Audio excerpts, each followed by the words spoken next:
이렇게 여러분 만나 뵙게 되어서 참 반갑고 좋습니다.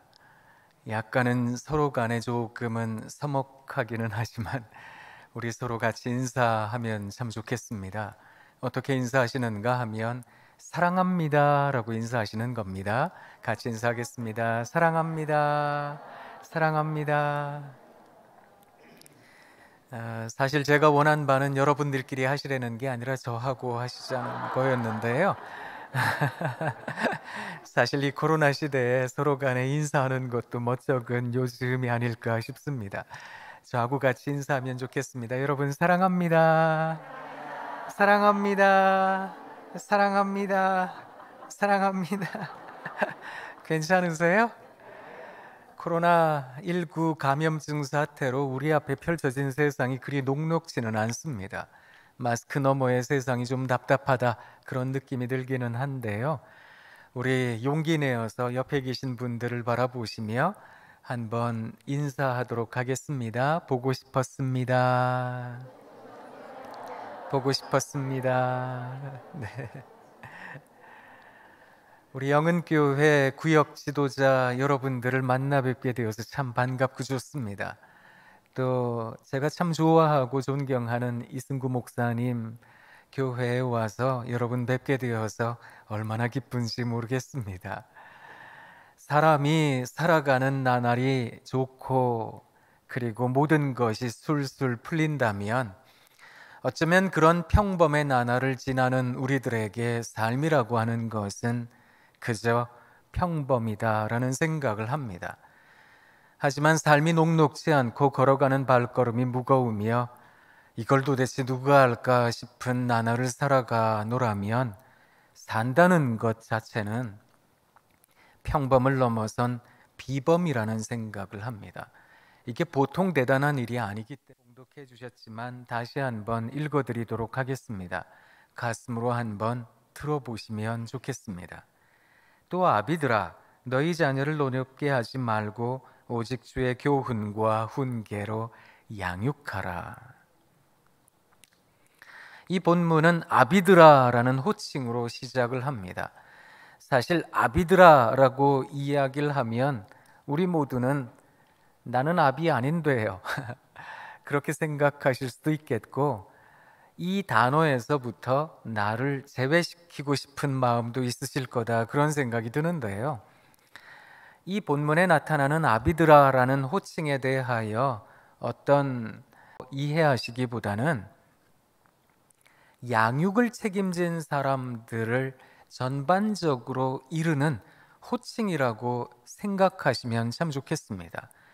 이스라엘 백성들의 전통에 의하면 히브리 백성들이 가지고 있었던 삶의 양식을 생각해 본다면 아비드라라고 불리워지는 사람들, 그들은 교육의 주체, 양육의 주체, 돌봄의 주체였기 때문에 이런 호칭이 주어지는 사람들이라고 한다면 스스로의 삶에서 누군가를 돌보려고 하는 사람들, 누군가에게 영향력을 끼치는 사람들, 누군가를 이끄는 사람들, 그 모두를 가리키는 말이라고 생각하시면 좋겠습니다.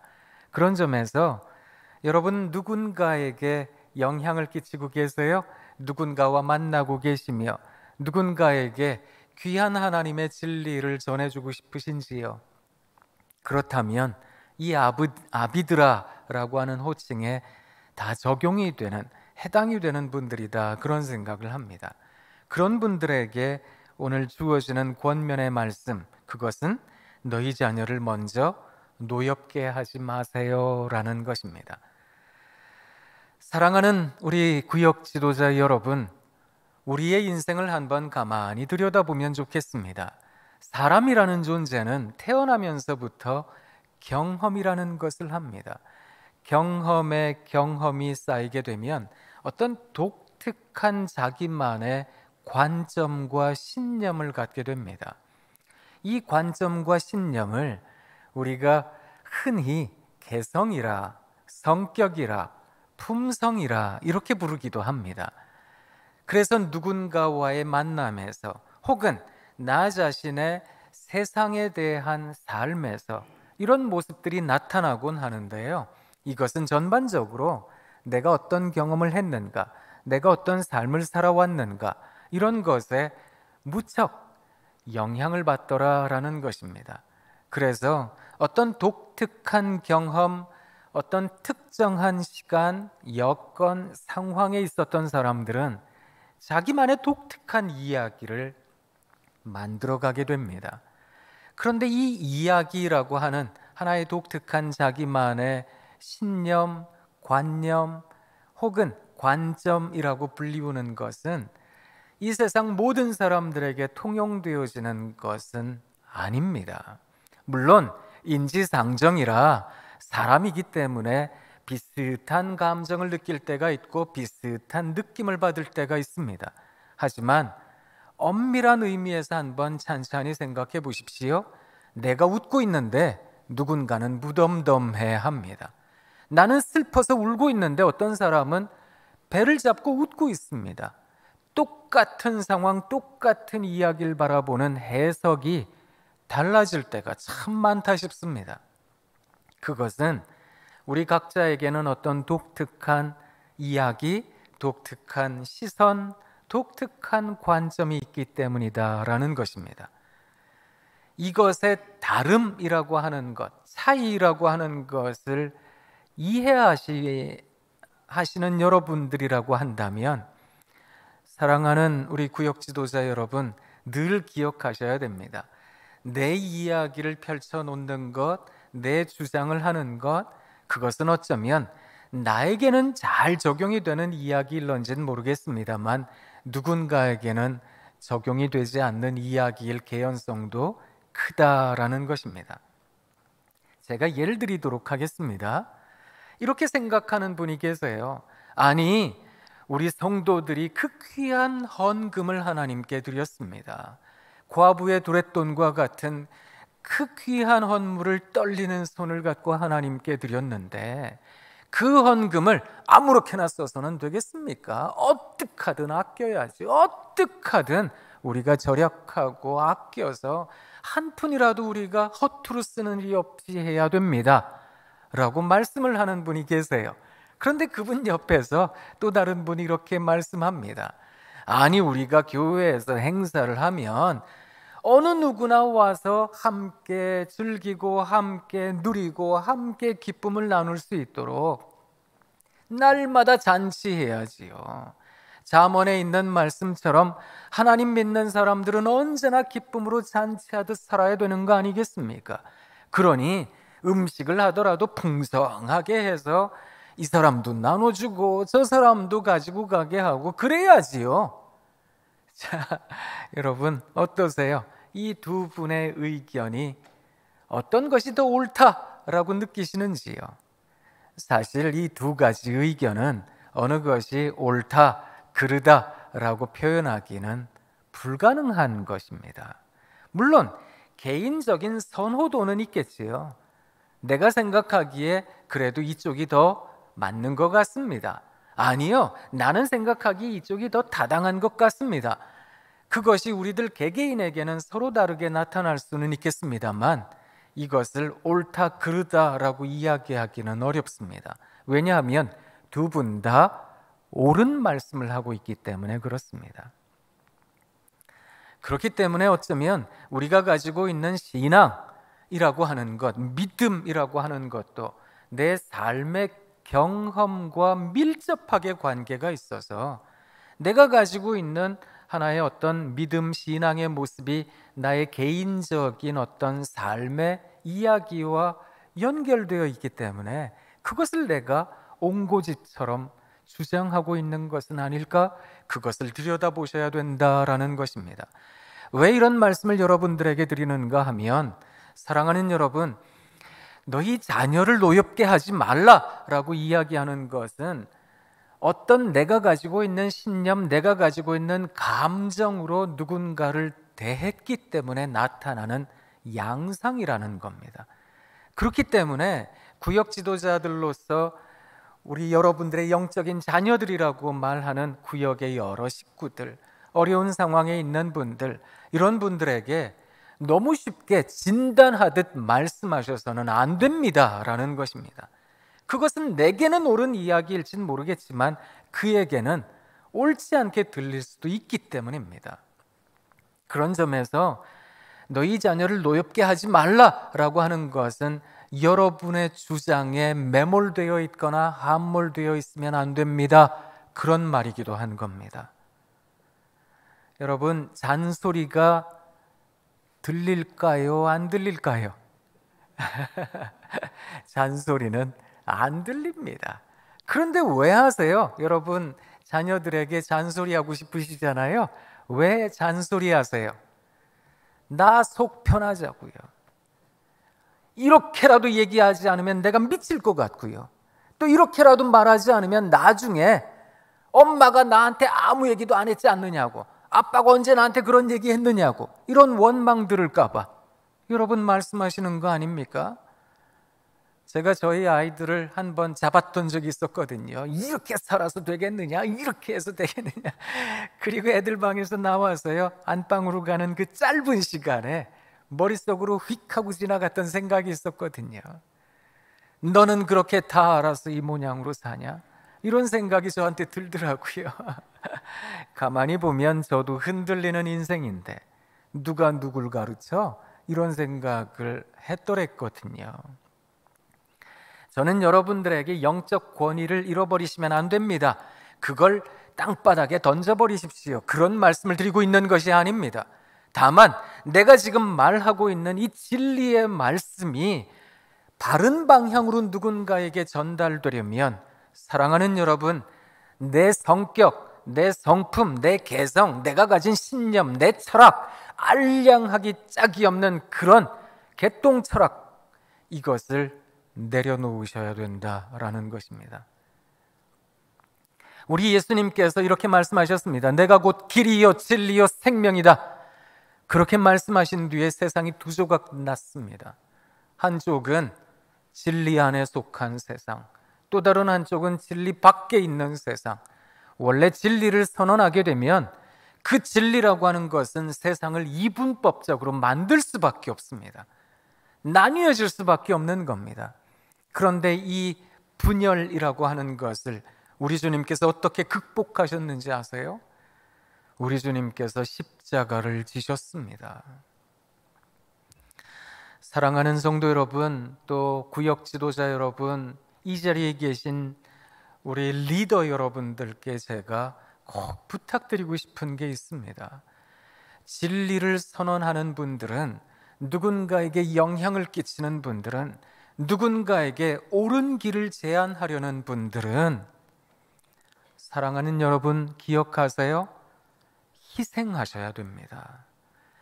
에베소서 2장에 있는 말씀이 그것을 말하고 있는 겁니다. 우리 주님께서 이 땅에 오셔서 진리를 선언하셨는데 그 진리가 가지고 있는 자칫 함정, 그것을 극복하기 위해서 우리 주님 어떻게 하셨는지 아세요? 십자가를 지셨다는 겁니다. 그래서 중간에 막힌 담을 허셨습니다. 먼 데 있는 사람과 가까운 데 있는 사람을 하나가 되게 하셨습니다. 그 하나됨이라고 하는 통합, 하나됨이라고 하는 화해, 하나됨이라고 하는 어떤 연합이라고 하는 것은 언제 가능한가 하면 지도자의 희생이 있을 때라는 것입니다. 그래서 자녀들을 양육하는 부모는 속이 썩어야 되고요. 구역 지도자들은 언제나 속이 텅 빈 듯 해야 됩니다. 그런 생각 드실 거예요. 내가 왜 이 짓을 하고 있나? 아니, 나도 바쁜 사람이고 나도 힘겨운 사람인데 내가 그렇게 당신들을 위해서 봉사하고 희생하려고 하면 당신들 날 좀 따라와야지, 이런 생각하실 수 있으신데요. 그런데 그들이 깨닫게 되려면, 그 깨달음이라고 하는 진리에 이르려고 한다면, 사랑하는 여러분, 여러분 속이 좀 썩어 문드러지셔야 됩니다. 죄송합니다, 이런 말씀을 드려서. 나는 속이 변네, 나는 속도 없네, 난 속이 까맣게 썩어 문드러졌네. 그래서 바보 같게 여겨주시지요? 그런데 기억하십시오. 속이 비면 빌수록 울림이 깊어지는 법입니다. 누군가에게 깊은 울림으로 다가설 수만 있다면, 누군가에게 울림 깊은 그런 다가섬으로 누군가와 만날 수만 있다면 그거 괜찮은 거 아니겠습니까? 그럴 때에야 비로소 진리를 선언하는 사람들의 그 진리가 누군가에게 들려지게 되는 것입니다. 그래서 어머님들, 이 자리에 많은 구역 지도자들께서 이제 어머님들이신데요, 그동안 많이 힘겹게 지내오셨지요?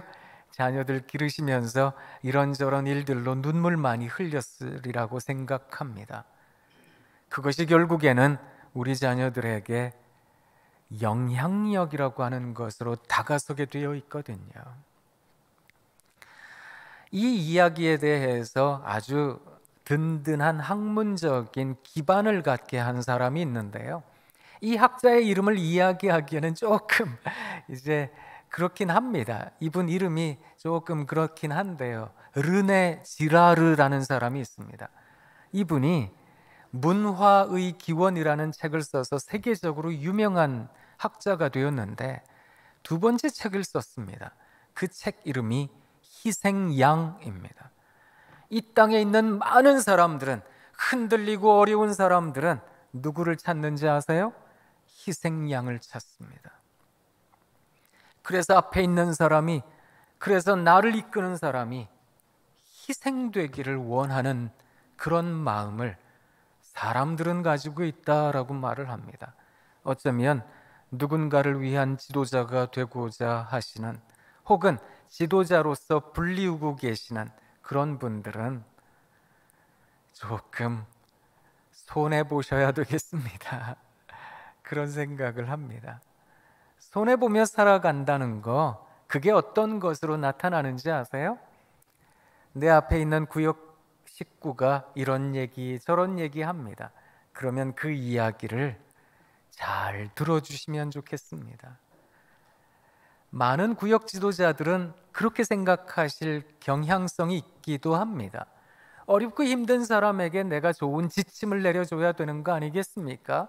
이렇게 해야 되는 거야, 이렇게 살아야 되는 거야, 분명하게 말해줘야 되는 거 아니겠습니까? 그것도 맞는 말씀입니다. 그런데 사랑하는 여러분께 제가 드리고 싶은 말씀은, 그것은 기본적인 신뢰의 관계가 형성되었을 때 가능한 일입니다. 사랑의 관계, 서로 간에 끈끈한 어떤 통했다라고 하는 소통의 관계가 이루어졌을 때에는 이거 해야 되는 거야, 저거 해야 되는 거야 라고 말을 해도 폭력적으로 들리지 않습니다. 그런데 그런 소통의 관계, 끈끈한 관계, 이걸 상담하기 위해서는 라포라고 이야기를 하기도 하는데, 어떤 정이 흘러가는 그런 관계가 형성되기 전에 이렇게 해야 되는 거야, 저렇게 해야 되는 거야 라고 말하게 되면 훈수 두는 것처럼 들립니다. 이게 잔소리처럼 들리는 겁니다. 만약 내가 어떤 말을 했을 때 상대가 이 말을 잔소리로 듣는다라고 한다면 여러분의 관계를 새롭게 정립하셔야 됩니다. 이 관계를 어떻게 만들어 가셔야 되는가 하면, 내 생각, 내가 하고자 하는 말에 거기에 휩싸여 계셔서 그 이야기만 하시는 것이 아니라 내 앞에 있는 사람의 이야기를 찬찬히 들어봐 주시면 좋겠습니다 라는 겁니다. 제가 부끄러운 저의 과거를 잠깐 말씀을 드리면, 제가 예전에 외국에서 공부를 하는데요, 저는 신학교에서 상담을 가르치는 사람이니 상담을 공부를 하는데, 이제 상담 공부하다 보면 임상의 과정도 필요하잖아요. 그래서 지역 센터에서, 상담 센터에서 상담 일을 했습니다. 그런데 세상에 이 미국 사람들이 저만 찾았어요. 제가 얼마나 어깨가 으쓱했는지 아십니까? 제가 진짜로 잘난 인생인 줄 알았어요. 그런데 나중에 알게 되었습니다. 사람들이 왜 저를 찾았는지 아세요? 저 동양인 상담가는 아무 말도 안 해서 좋아요. 다른 상담가 만나면 자기 이야기하느라고 정신이 없는데, 저 사람은 그 사람 이야기하지 않고 우리 이야기를 잘 들어준다고. 사실은요, 제가 하고 싶은 말이 없었겠습니까? 저도 하고 싶은 말 무지하게 많았어요. 그런데 앞에 있는 미국 사람이 얘기를 하는데 잘 못 알아듣겠더라고요. 제가 아무리 영어를 공부하고 갔어도 저는 한국 사람이니까 앞에 있는 사람이 막 얘기를 시작하면 그것도 굉장히 빨리 얘기를 하거든요. 그러면 이게 반은 못 알아듣겠는 거예요. 그래서 알아들은 부분에 대해서 이렇게 얘기해줘야지 하고 얘기해 주려고 했는데 그게 주제가 지나가 버렸어요. 또 다른 얘기를 하고 그러니까 계속 하려고 하다가 못하고 그런데 그게 그 사람들한테는 엄청나게 고마운 일이 되었다는 겁니다. 제가 깨닫게 된 게 하나가 있거든요. 듣는 것이 말을 한다는 거 아십니까? 사람이라는 존재는 진짜로 섬세한 존재입니다. 내 앞에 있는 저 사람이 나를 사랑하고 있는지 사랑하지 않는지 그의 눈빛, 손짓, 몸짓 하나만으로도 버벌 랭귀지라고 하는 말로 표현하지 않아도요, 넌 버벌 랭귀지라고 하는 몸짓만으로도 그게 파악이 됩니다. 그만큼 섬세한 존재가 사람이거든요. 저 사람 진심이야 아니야? 어느 정도 연세 드신 분들은 인생을 살아오신 경험이 있기 때문에 그걸 파악하시기도 하시잖아요. 이 구역 지도자가 내 삶을 진짜로 관심 갖고 있는지, 나를 위해 진짜로 울고 있는지, 나를 위해 진짜로 기도하고 있는지, 그거요, 사람은 만나보면 압니다. 더군다나 불안한 사람, 힘든 사람, 지푸라기라도 잡고 싶은 심정을 가진 사람, 흔들리는 사람들은 그게 훨씬 더 잘 보입니다. 왜냐하면 대부분의 그런 위치에 있는 분들은 불안하기 때문에요. 그 불안한 사람들은 내 옆의 상황에 대하여 아주 예민하게 받아들일 개연성이 큽니다. 그러다 보니까 저 구역 지도자가 내 이야기를 중심으로 듣는구나, 아니면 저 사람은 자기 이야기하고 싶어서 정신이 없어, 이걸 다 파악하게 되는데요. 하고 싶은 말 많으실 텐데, 저분 나한테 이런 얘기도 하고 싶고 이런 말도 해주고 싶을 텐데, 우리 엄마가 우리 아빠가 나한테 이 얘기도 하고 저 얘기도 하고 싶을 텐데, 분명히 나한테 꾸지람을 하고 나한테 분명히 화를 낼 수도 있을 텐데 억지로 지금 참고 있구나, 이걸 사람들은 압니다. 지금 당장에는 표현하지 않아도요, 시간이 좀 지나게 되면 그것을 영향력으로 받습니다. 학령기 초반까지, 그러니까 초등학교 1학년, 2학년 그 정도까지는 분명하게 가르쳐 주세요. 이게 옳은 거야, 이게 그른 거야, 이건 바른 거고 저건 틀린 거야. 분명하게 가르쳐 주시기 위해서 여러분 스스로가 롤 모델이 되셔야 되기도 합니다. 그리고 여러분 스스로가 어떤 대단한 위인처럼, 성경에 나오는 인물처럼 그렇게 역할하셔도 됩니다. 그래서 구역 식구들 가운데 영적으로 아직 어린아이와 같다라고 한다면 여러분들이 바른 모습을 보여주셔야 됩니다. 이게 옳습니다, 저게 그릅니다, 분명하게 가르쳐 주세요. 그런데 신앙의 연차가 조금 더 있으신 분들, 그리고 아이들 같은 경우에는 학령기 이제 조금 고학년이 되어지면, 초등학교 4, 5, 6학년만 되어지면, 여러분, 아이들이 누구에게 제일 많이 영향받는지 아세요? 선생님, 위인, 대단한 인물, 부모님. 초등학교 저학년까지는 그게 가능합니다. 근데 조금만 애들이 크잖아요? 누가 가장 큰 영향력 집단이 되는지 아세요? 알고 계시지요? 친구, 또래 집단입니다. 또래 집단의 특징이 뭔지 아세요? 첫째, 시간을 함께한다. 둘째, 정서를 나눈다. 셋째, 지적하지 않는다. 여기서 확 걸려요. 그래서 부모님들이 친구가 되시기가 진짜 어렵습니다. 구역 지도자로서 어쩌면 내 식구, 어쩌면 영적인 아이들 같은 내 딸, 내 아들, 이렇게 여겨주시는 분들이 계실 겁니다. 어쩌면 어린아이와 같은 때에는 이유식을 먹이시듯 여러분들이 이게 옳은 겁니다, 저게 바른 겁니다, 이렇게 말씀해 주실 때가 있으실 거라는 생각을 합니다. 그런데 조금 영적인 수준이 높아지게 되면 그때부터는 사랑하는 지도자 여러분들께 권면드리고 싶습니다. 친구가 되어주시면 좋겠습니다. 인생의 여정의 동반자가 되어주시면 좋겠습니다. 좋은 친구가 된다는 거요, 이 세상 살만하게 하는 것이기도 하거든요. 혹시 여러분 정철이라는 분 아세요?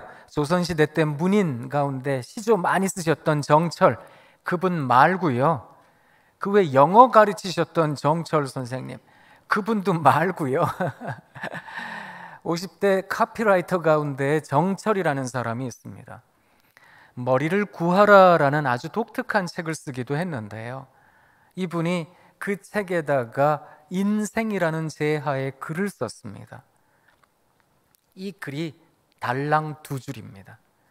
인생이라는 큰 주제를 설명하기 위해서 달랑 2줄로 표현을 했는데 이렇게 말을 했습니다. 친구가 있으세요?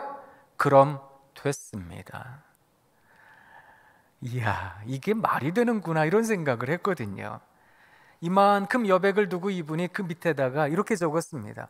우리가 인생에 있어서 중요하게 여기는 돈, 성공, 그것을 가지고 한번 말을 만들어 보세요. 이분이 직접 만들었더라고요. 인생, 돈 좀 버셨습니까? 그럼 됐습니다. 이거 진짜 비아냥거리는 것 같잖아요. 인생, 성공하셨습니까? 그럼 됐습니다. 이것도 영 마음에 안 듭니다. 그런데 때로 친구 따위 필요 없는 거야, 인생의 성공이 우선이지 돈이 먼저지, 그렇게 생각할 수도 있는 우리들인데, 인생이라는 제야의 글을 놓고 보면 우리들에게 큰 깨달음으로 온다, 이런 생각을 합니다. 인생, 친구가 있으세요? 그럼 됐습니다. 좋은 친구가 있다는 것은 우리들의 삶을 굉장히 풍성하게 만듭니다.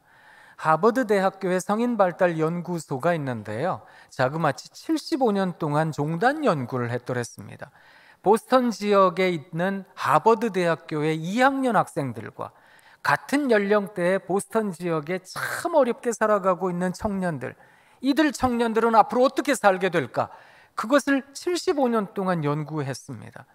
연구팀이 4번이나 바뀌기도 했는데요, 나중에 75년이 지난 뒤에 보니까 많은 분들이 돌아가셨고 생존해 있는 분들은 다 90대였답니다.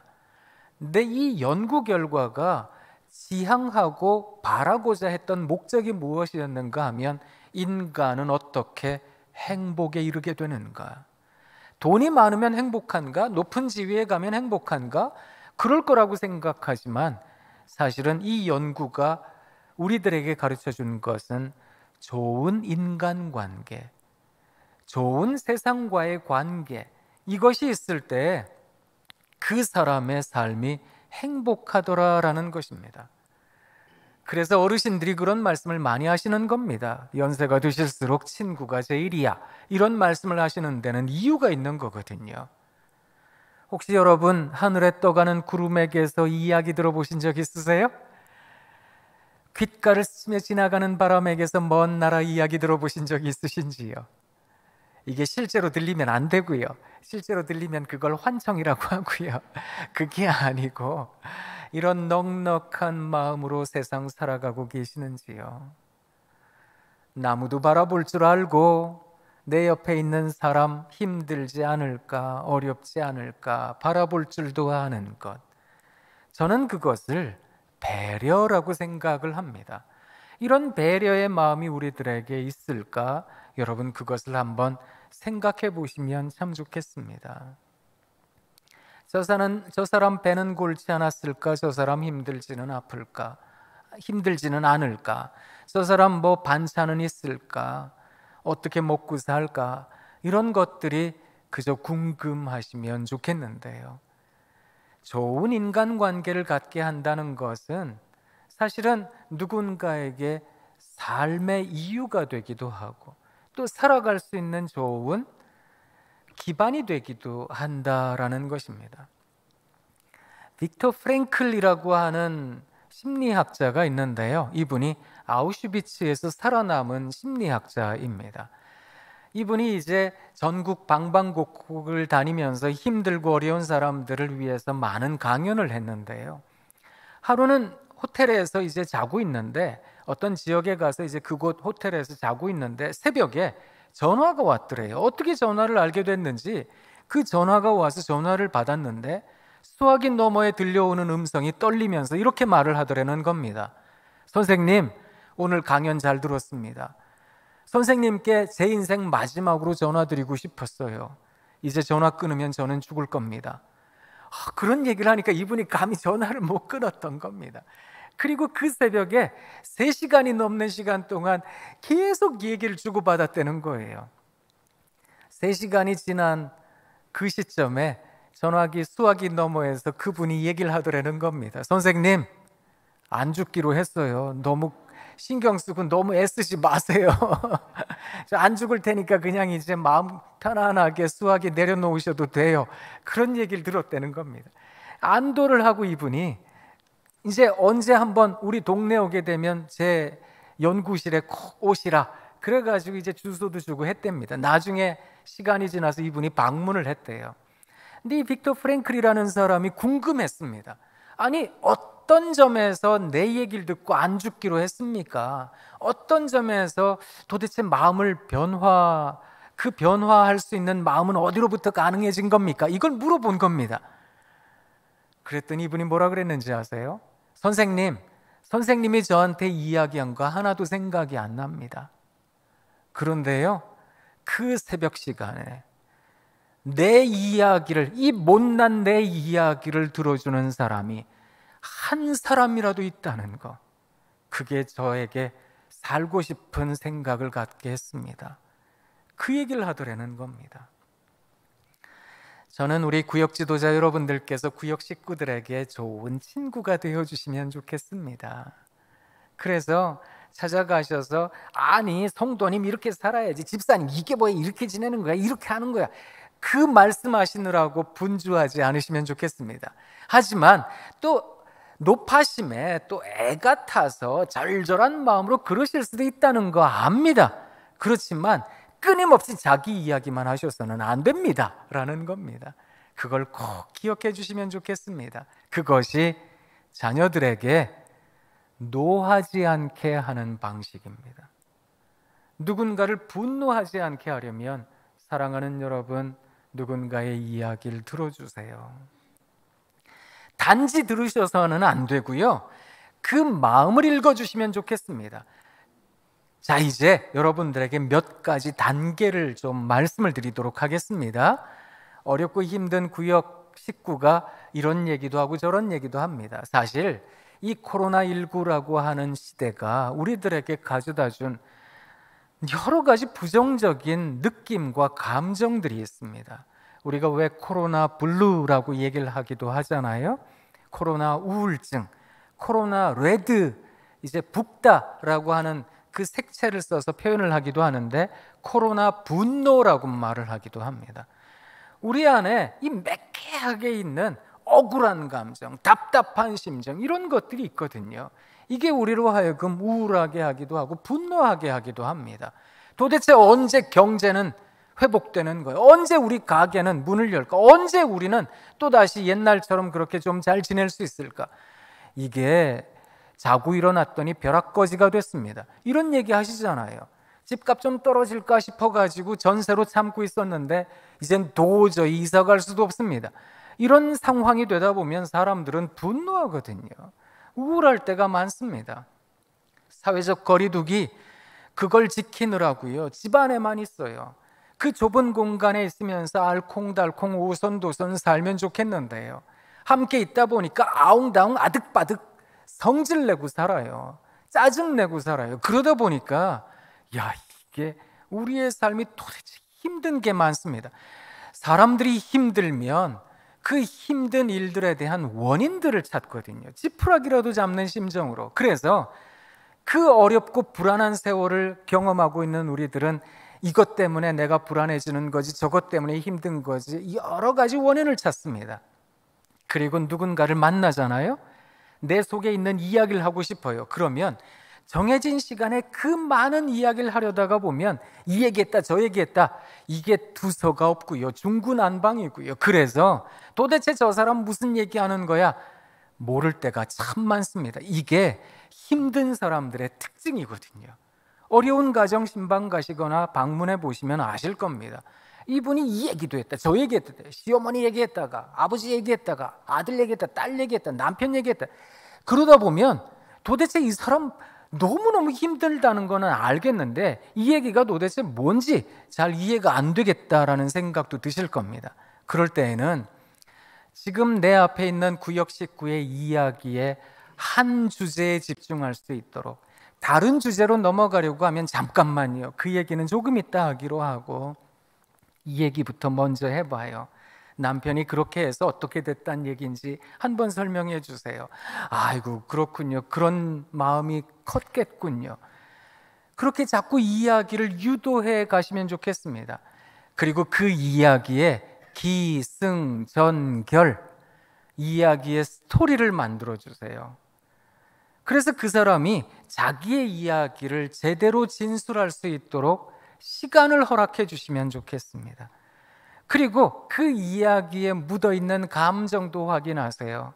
아, 그런 상황에서 이렇게 느꼈겠군요. 그렇군요. 그런 마음이 들었겠습니다. 그것을 한번 물어봐 주시면 좋겠습니다. 중고등학교에 상담 교사, 상담 선생님들이 있는데 상담 선생님들을 아이들이 뭐라 그러는지 아세요? 구나쌤이라 그래요. 왜냐하면 상담 선생님들이 맨날 그 얘기 하거든요. 그렇구나, 네가 그랬다는 거구나, 그래서 많이 힘들었구나. 그래서 구나쌤이라 그래요.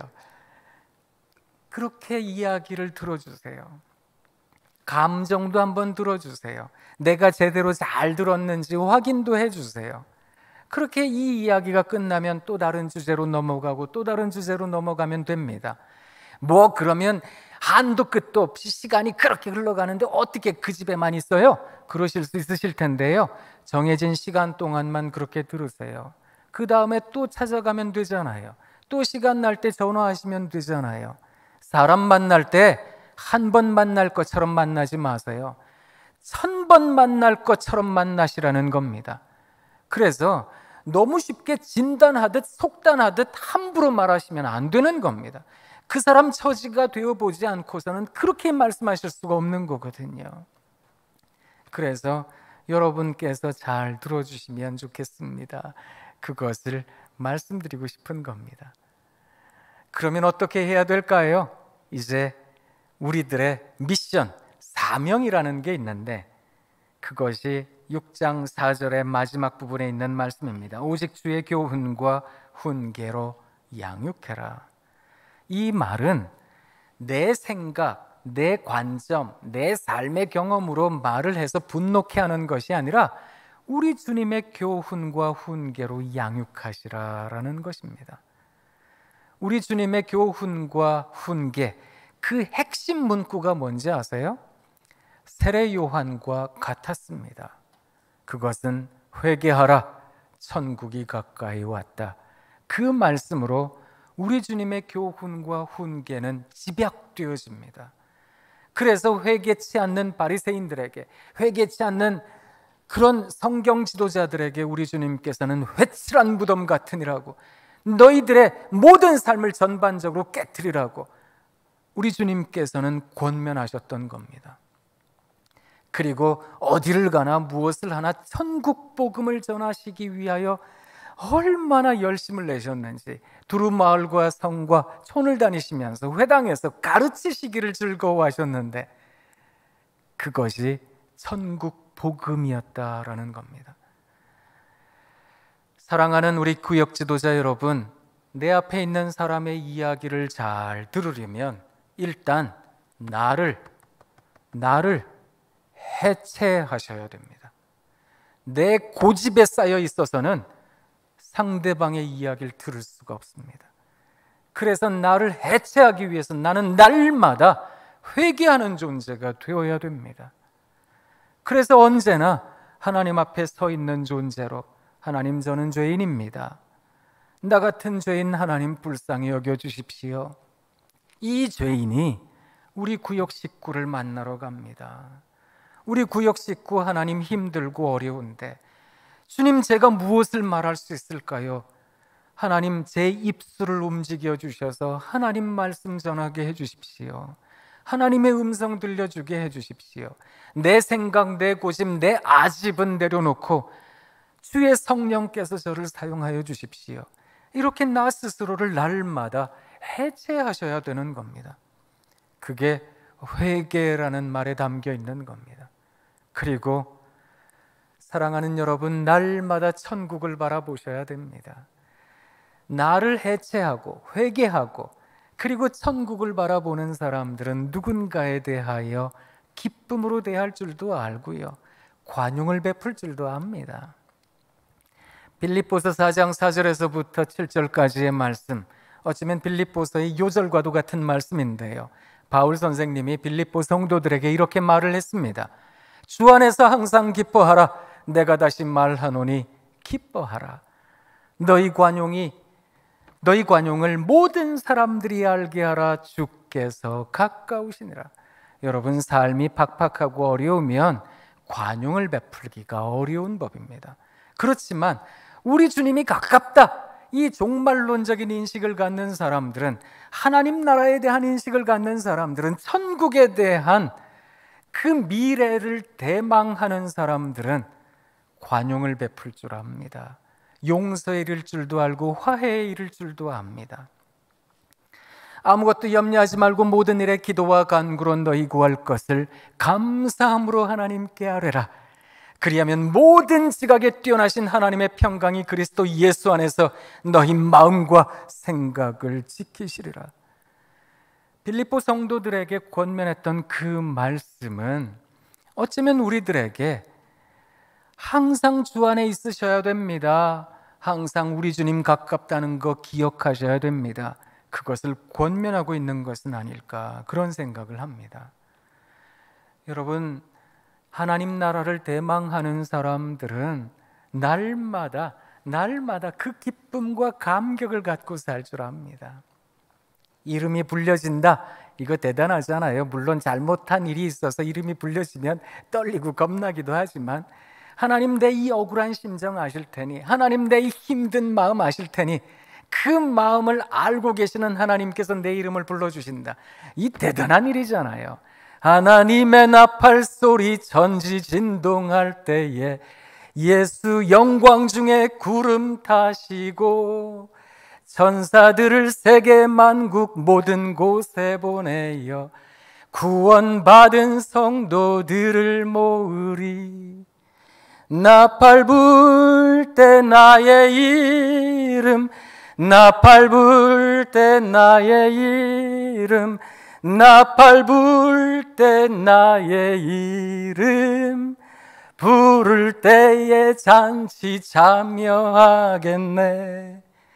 하나님 나라의 잔치에 참여할 수 있는 것, 이 기쁨과 감격을 갖고 있는 사람들은 천국에 대한 소망으로 이 세상의 여러 가지 육신의 자랑, 이생의 자랑, 이런 것에 매몰되는 인생이 아니라는 겁니다. 죄 많은 이 세상은 내 집안이네, 내 모든 보안은 저 하늘에 있네, 저 천국 문을 열고 나를 부르네, 나는 이 세상에 정들 수 없어요. 그렇게 살아갈 수 있는 거 아니겠습니까? 믿음을 가지고 있는 사람들은 내가 처한 세상, 내가 지금 살아가고 있는 상황, 거기에 빠진 듯 살아가는 인생들이 아닙니다. 높은 산이 거친 들이 초막이나 궁궐이나 내 주 예수 모신 곳이 그 어디나. 어디라고요? 우리 후렴 같이 불러볼까요? 할렐루야 찬양하세. 내 모든 죄 사함 받고 주 예수와 동행하니 그 어디나. 어디라고요? 하늘나라. 이야, 하나님 여기도 하나님 나라입니다. 우와, 이것도 하나님의 나라네요. 이것을 고백한다는 겁니다.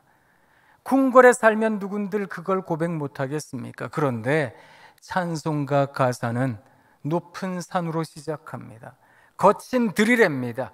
빈들이고 초막이랍니다. 그런데 살면서 여기가 천국이에요 라고 고백한다고요? 그것은 말도 안 되잖아요. 제정신이 아닌 거잖아요. 그런데 우리의 믿음은 그것을 가능하게 합니다. 나는 여전히 눈물 흘리고 살아가는 인생이지만 답답한 게 너무 많아 입에 한숨 가득하고 가슴에 큰 돌덩이 하나 있는 양 답답함이 느껴지지만 우리 하나님 아시니, 하나님께서 나를 잘 알고 계시니 그 믿음으로 살아갈 줄 알잖아요. 이걸 믿음이라고 하는 거거든요. 이 세상을 살아가는 사람들에게는 5가지 감각이 중요합니다. 시각, 청각, 미각, 후각, 촉각.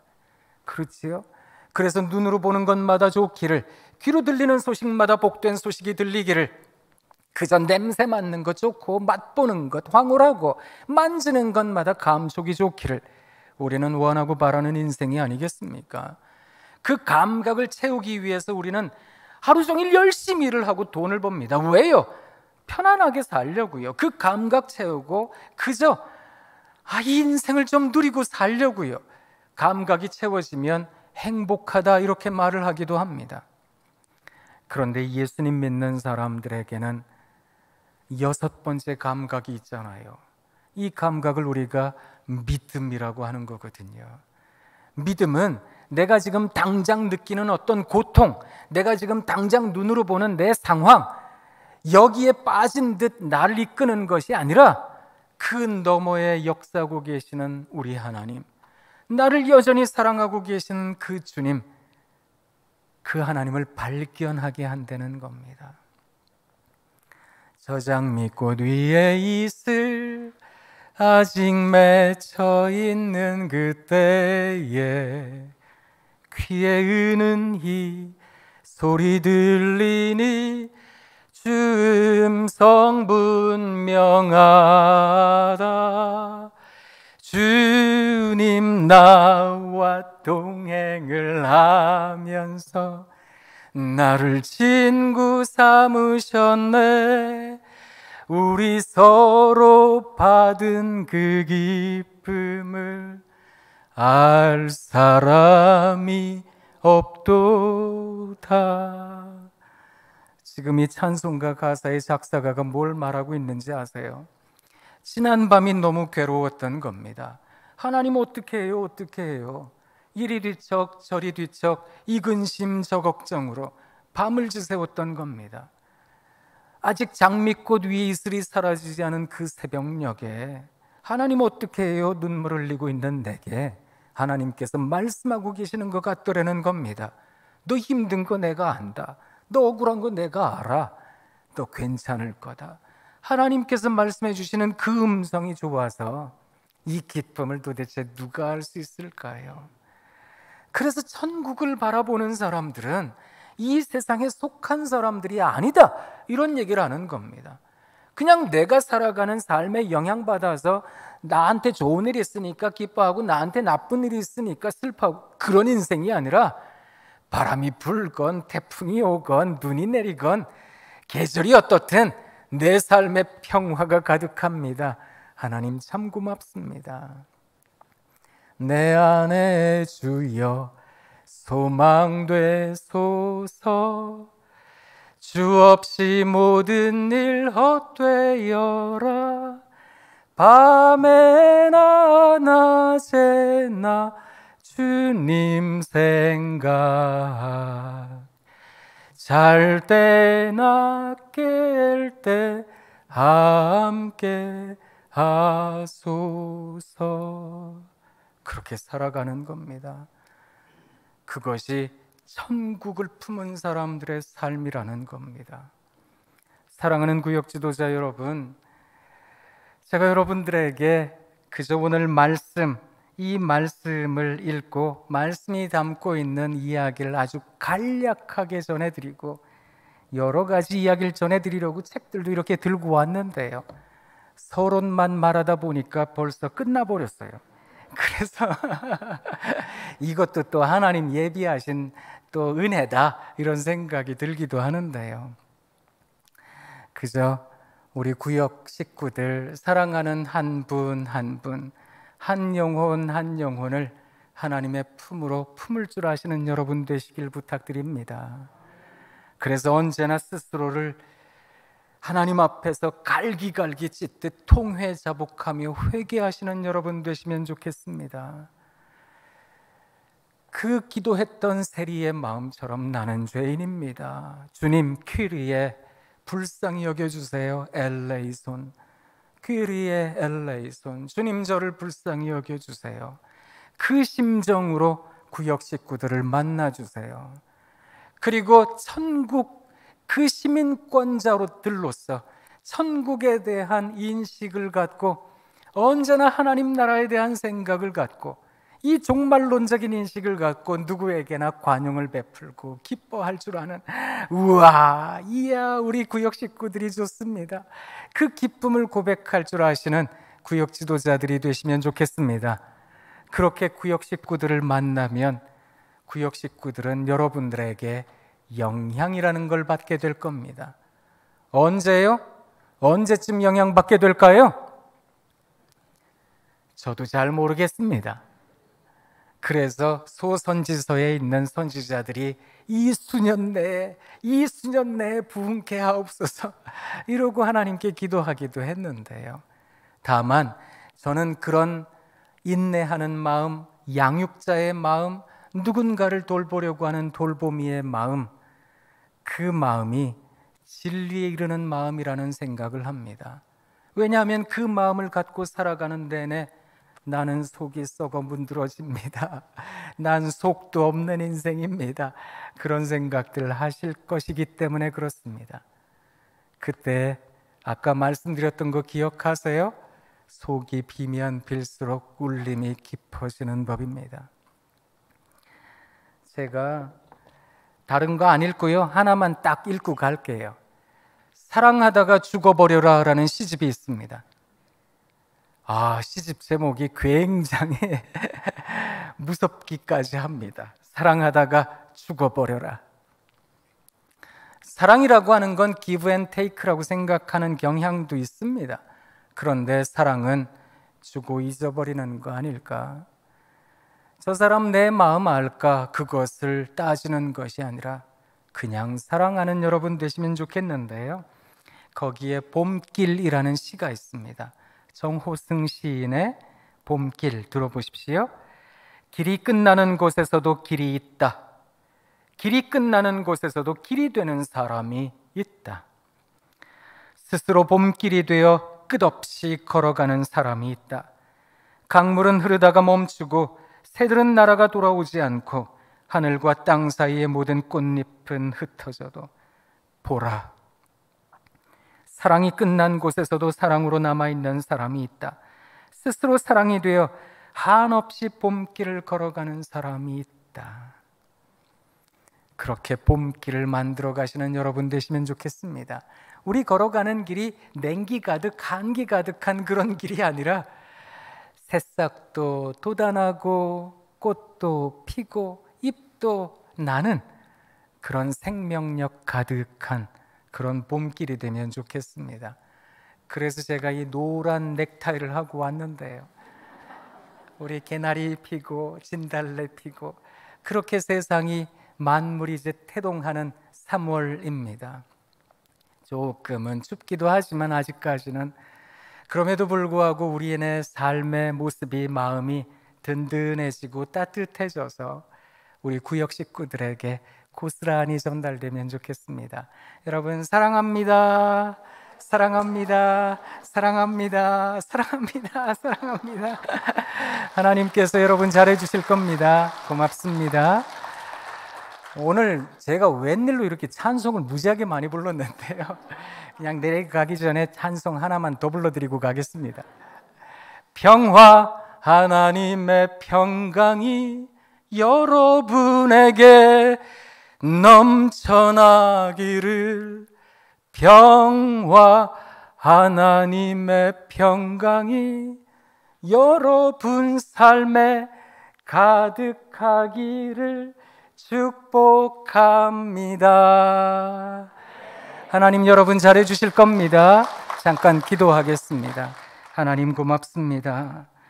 우리 사랑하는 영은교회 구역 지도자 한 분 한 분을 하나님께서 아끼시고 사랑하시는 줄 믿습니다.